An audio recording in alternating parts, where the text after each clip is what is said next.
And I hope it'll compel people, wherever they happen to be in the world, to be like, you know what, do you know a veteran in your family or your friend group? Like, call them up after you see this film. Like, man, I just saw this film about veterans. So you were in the Air Force? Like, can I take you to lunch, ask you questions? Like, what was that like? Like, I'm thrilled today to be speaking with Kyle Hausmann-Stokes, the director of My Dead Friend Zoe, which I absolutely loved. Honestly, Kyle, it is such a yeah. powerful film. It's funny. It's like heartfelt. There's so much that's going on here. Can you share how this story began? Yeah, I mean, it's kind of a long story, but I'll tell it in a short way. I enlisted in the Army a month before 9/11, so not great timing there.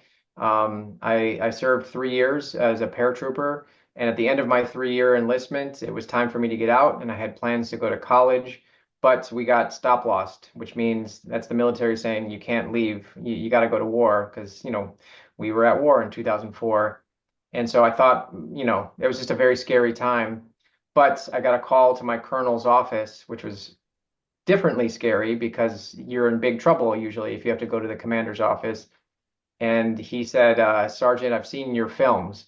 And now I think I'm in big trouble because I was not supposed to be making films. That's against the rules.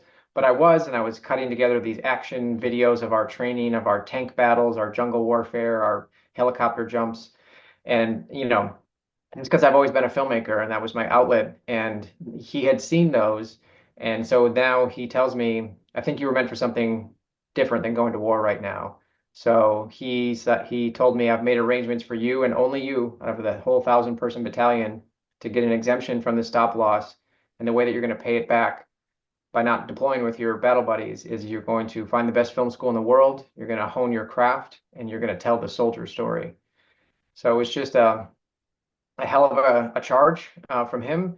And so I did that. I did that. I've been on that mission ever since. And then fast forward 2 years, I'm about to start at USC. Took me, it's hard to get in there. I finally got in, and I get a letter from the Army that was now recalling me to come back into the Army because this is 2007. The war needed more people, and so I had to drop out of USC for 18 months.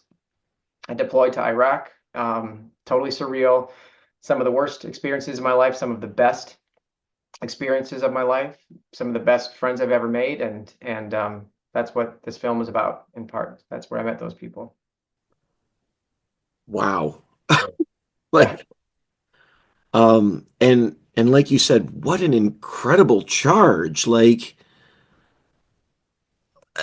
I yeah. find that I'm speechless. That's The fun end of that story is when I make this film, and that's obviously a marathon times 100. But then it's done, and we are accepted to South by Southwest, which was a dream come true. And the day before I leave for South by Southwest, I got an email from the colonel who I hadn't talked to in 20 years. We didn't never exchanged information. It's not like we were pals. I don't know how he found my email, but he found out that I had made the film and got into South by Southwest, and he said very briefly, you know, Roger that, like, well done, staying on mission. That was very powerful. And since then, I've reconnected with him, sent him the film. He loves it. And he's actually flying here to Los Angeles in a couple days to attend our Los Angeles premiere. So he'll get to meet everybody. So it's a happy ending. I'm just in awe. This is an Yeah. incredible story Yeah. and adds to the film, which I didn't think was possible. I mean, it's Yeah. now my understanding is that the cast of the film, other than the main cast to my knowledge, I suppose, but that I think I've seen the numbers 90% veterans are involved. 90%. Yep. Yeah. Including Mr. Morgan Freeman. So yeah, everybody. I mean, Sonequa, Natalie, and Ed, they are not veterans. A lot of people think Ed Harris is a veteran because he just looks like he should be. But it's actually part of the reason why Ed wanted to do it because he lived with a Vietnam veteran and had been close with him over the years. So, but yeah, I'm very proud of that. A lot of veterans in this film who are actors. They are actors who happen to be veterans. They are there. It was a merit-based system, no pun intended. So yeah. Yeah, well, actually, it's funny that you say that about Ed because Ed often plays He military does. Yeah. characters, and Yeah. Morgan doesn't. Yeah. Yeah. And I wanted to ask you about the two of them because I mean, first of all, the cast is amazing across the board, but this is Morgan Freeman and Ed Harris. Like these are huge names bringing very different energy to the film. How did they get involved? And I see like even with Morgan, like what was that experience like for him bringing that part of his story into the film? Yeah. It was totally surreal to have them on board, and I really give them a lot of credit for a lot of the awareness that the film has because, I mean, celebrities or people, known actors, especially venerable ones like them, they're just, yeah, they're a force of nature when it comes to films and entertainment, and you kind of know what you're getting. So Ed was the first person that we went out to, and I wrote him a letter. I mean, we had our budget and our schedule, and but I had all my materials. But I wrote him a letter, and I explained to him in briefly my story, told him about my grandfather, told him about my buddies, told him about the nonprofits that we had aligned with, and just said I'm trying to make a film that's going to be entertaining and funny and heartfelt, but it's also going to like help people. We are going to actively help people, and do you want to be a part of that with me? And he did. And then once we had Ed, then nothing was easy in making a film, but it definitely helps to have Ed Harris attached. And then we were able to go to Sonequa and Natalie, who also wanted to be involved because of the causes and the social aspects of the film. And then Utkar Shambudkar and Gloria Rubin, and who are amazing. And then finally Morgan Freeman. Um, and yeah, that was a cool my letter to him started by saying, Airman First Class Freeman, this is Staff Sergeant Houseman. So yeah, I was able to communicate on that level. And Sonequa and Natalie too. Just their relationship holds the film together in such incredible Totally, ways. totally does. Yeah. I wanted to ask you though too. So I mean, you're working with veterans. You are a veteran. You're telling a story of veterans. I wanted to ask you about art as a way to heal and process because this is also very much a film about PTSD. Did they feel like you said many of these veterans are actors? Did many of them feel that way that this was an opportunity for them in that way? Yes, all of them, and no, they're all actors. I also didn't write dialogue for them very intentionally. I just said each of the veterans stands and tells their story, so they just spoke from the heart. But they are all actors. It is difficult to even do that, especially on camera, especially opposite Morgan Freeman. Um, so they did an incredible job, and yes, it was healing for all of us. I mean, probably me more than anybody else because this film is so deeply autobiographical, about my friends, my grandfather, my coming home, my relationship with talk therapy and how stubborn I was for so long. And then also like trying to finally finding forgiveness for myself. And so, yeah, art, I think, I don't know, man, maybe one of the best ways to heal wounds, because it allows you to work your stuff out on a canvas or in a different medium, and then also observe it through a different prism or lens when you're observing somebody else's art. And so, yeah, I think it's yeah. Other aside from talk therapy, which is like kind of like the meat and potatoes of like you got to do it. You just have to. You're dumb if you don't. You just have to do it. Everybody should be doing it. It's not just for if you have an issue. It's for well people as well. But yeah, past that, I think that creative expression. There's a lot that comes with that. It's incredible to see everyone just working together on screen, and you can tell it matters to them. Which you Yeah. can tell that sometimes as a cast, they're using a script, but they're or not using a script, but they just feel present. They feel it's a powerful story. And of course, this is a film that deals a lot with the theme of PTSD. Yeah. We see that from the beginning. And there's a fascinating line in the film, and I can't remember who says it, but I think I'd reflect very carefully about what living in the past is worth. Yeah. And Yeah. Morgan's character, Dr. Cole, says that. Yeah. it's Morgan. Hmm. And I wanted to ask you about that and the cost of living in the past. Yeah. I'll tell you an anecdote about that. I was in a bad way when I got back, and I found myself after my mom's kind of insistence. I'm in Los Angeles going to film school. She's in Wisconsin, and telling me to go and talk. And I was fine. You kind of wouldn't even know that I was going through this stuff. I had some friends, but not really. But I was a good student, did my stuff. Um, but there was a Vietnam veteran who saw me in the lobby of a VA, and I was getting ready to have this talk therapy session that I didn't want to do because these people are all, what do they know? And it's the government, and he kind of grabbed me by the shoulder, and he said to me, he saw that I was really like hard on myself and just kind of living, being depressed, and he said, like, hey, knucklehead, which is how we talk to each other. Do you really think your dead buddies would want you living in the past? Do you really think they would want you living your life like this?